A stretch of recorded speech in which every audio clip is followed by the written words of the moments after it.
Hello, my name is Matthew St. Ors, and my project is on film-induced tourism's social and economic impacts on New Zealand.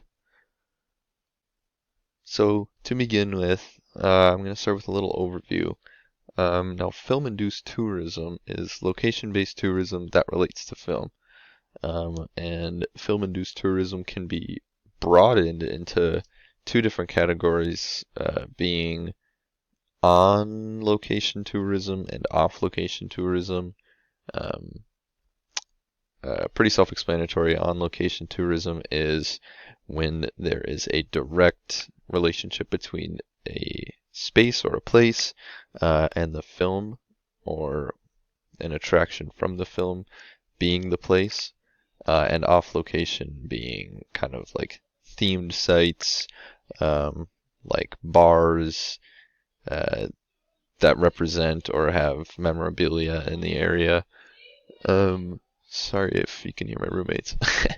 In the years following the release of the Lord of the Rings franchise, New Zealand has seen a 50% increase in arrivals. This is highly significant. Now, it's important to mention that according to various surveys, only 1% of travelers come only because of the films, um, with nearly 80 to 90% of travelers being aware of the fact that the Lord of the Rings franchise was filmed in New Zealand. Um, but it has had some very important economic impacts as well, such as over $20 million has been spent in New Zealand on advertisement and expenses based solely around the franchise. And based on this picture here, as you can see, this is the Wellington Airport, and that's an installation of Gollum, one of the characters from the franchise, and he's fishing for some fish. So one area that I wanted to focus on was Matamata or Hobbiton. As you can see here in the picture, the sign says "Welcome to Hobbiton," and then in much smaller letters it says Matamata, New Zealand. This is significant, obviously, since the fictional place has a significantly larger font, a lot more attraction to it than the actual name of the place.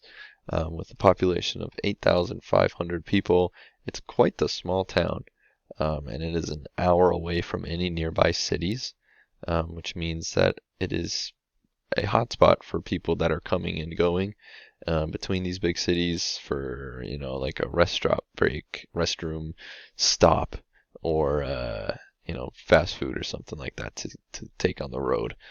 And yeah, as I said, it's the home of Hobbiton, which is a location in the films, beloved by many of its fans. And the landowner, where they built the set for Hobbiton, negotiated with the industry, with the company in charge, to turn it into a tourist destination, which in turn allowed for hundreds of thousands of tourists to visit annually. This has turned into a pretty big issue for the locals, as they've seen a massive change in the cultural landscape of their city, of their town.